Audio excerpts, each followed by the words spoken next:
नमस्कार दोस्तों, ओम विष्णवे नमः। आज माघ कृष्ण की छठ तिला एकादशी की व्रत कथा। एक समय दालभ्य जी ने प्रजापति ब्रह्मा जी के पुत्र पुलस्त्य जी से प्रश्न किया कि प्रभु, क्या कोई ऐसी शक्ति या उपाय है कि जिसके करने से ब्रह्म हत्या करने इत्यादि के कुटिल कर्मों के पापों से मनुष्य सरलतापूर्वक छूट जाए? भगवान, यदि सचमुच ही ऐसी कोई उपाय है तो कृपा करके आप मुझसे कहिए, मेरी सुनने की महती इच्छा है।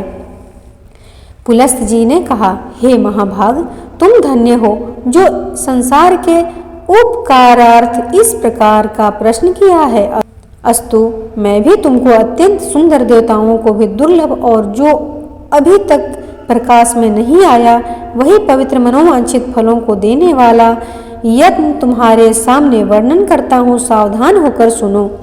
माघ मास के आरंभ होते ही नित्य कर्मों से निवृत्त हो स्नान आदि कर अपने आप को अत्यंत शुद्ध व पवित्र कर अपने मन और आत्मा को शुद्ध कर अपने इंद्रियों का भी दमन करें और काम, क्रोध, अभिमान, ईर्ष्या, विषोनता इत्यादि को त्याग भगवान का स्मरण करता हुआ पुष्य नक्षत्र में गोबर को एकत्रित कर उसमें तिल एवं कपास मिलाकर कंडे को पाथें और उनसे नित्य प्रति, ये तो आपको समझ में आ ही गया होगा कि गाय के गोबर में तिल मिला करके और कपास को दोनों को मिला करके उसका उपला बना लें। उनसे नित्य प्रति 108 हवन किया करें। इसी प्रकार जब माघ मास की कृष्ण दशमी का दिन आए, पूर्वाषाढ़ा नक्षत्र हो अथवा मूल नक्षत्र हो, उसमें नियम पूर्वक मन को शुद्ध कर भगवान का पूजन कर और एकादशी के दिन एकादशी का व्रत कर रात्रि में कृष्ण नाम का संकीर्तन करते हुए जागरण करें और दूसरे दिन द्वादशी को भी स्नान कर विधिवत भी भगवान श्री कृष्ण का चंदन, अगर, कपूर और मालाओं द्वारा श्रद्धापूर्वक पूजन कर नैवेद्य में खिचड़ी अर्पण करें।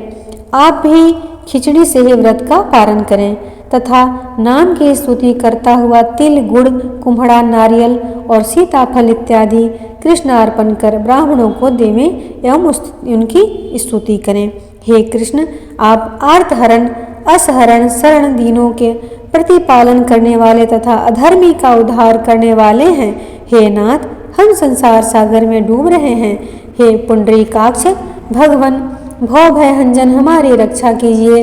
फिर श्री कृष्ण अर्पण कर ब्राह्मणों को जल से भरे हुए घड़ों का दान करें, छाता एवं जूता इत्यादि देवें। तिल स्नान कार्य एवं भोजन में अत्यंत ही शुद्ध और पवित्र हो।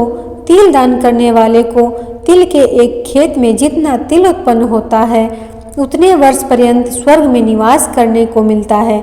अस्तु, तिल स्नान, तिल उपटन, तिल का भोजन और तिल का दान यथाशक्ति अवश्य करना चाहिए।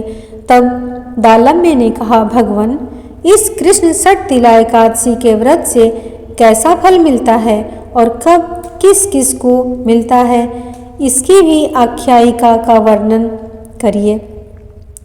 पुलस्त जी ने कहा, हे ब्राह्मण, किसी समय मृत्यु लोक में एक ब्राह्मणी रहती थी। वह सदैव ही धर्म में रत रहा करती थी और व्रतों में अत्यंत अनुरक्त रहा करती थी। प्रायः प्रतिदिन कोई न कोई व्रत रखी, मगर कभी स्वप्न में भी दान नहीं दिया था।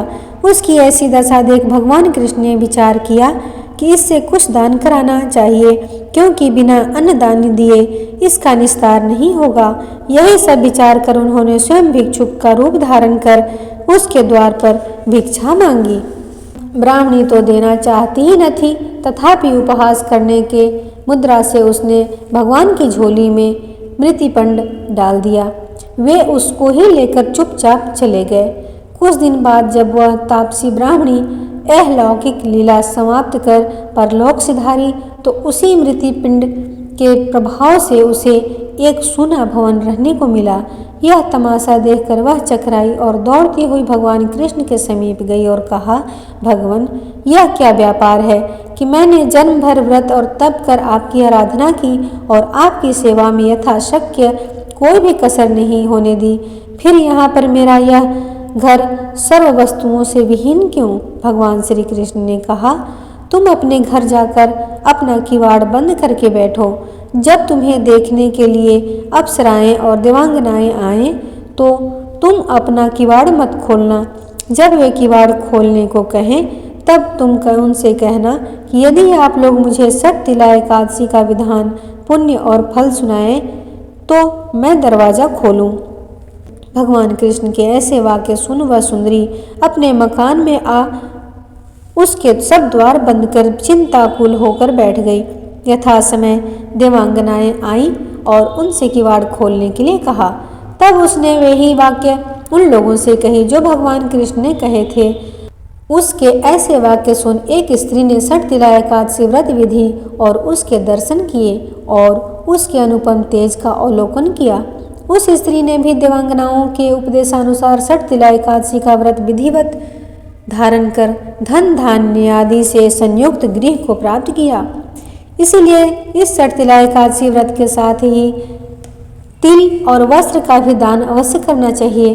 इस प्रकार षट तिला एकादशी का व्रत धारण करने वाले के जन्म जन्मांतरों के पाप नष्ट होकर स्वर्ग में अत्यंत ही आनंदमयी सामानों से परिपूर्ण गृह मिलता है तथा दुर्भाग्यता, दीनहीनता और दरिद्रता का नाश होता है। आप सभी से आग्रह है, चैनल को सब्सक्राइब करिए, लाइक करिए, कमेंट करिए और शेयर करना नहीं भूलिएगा।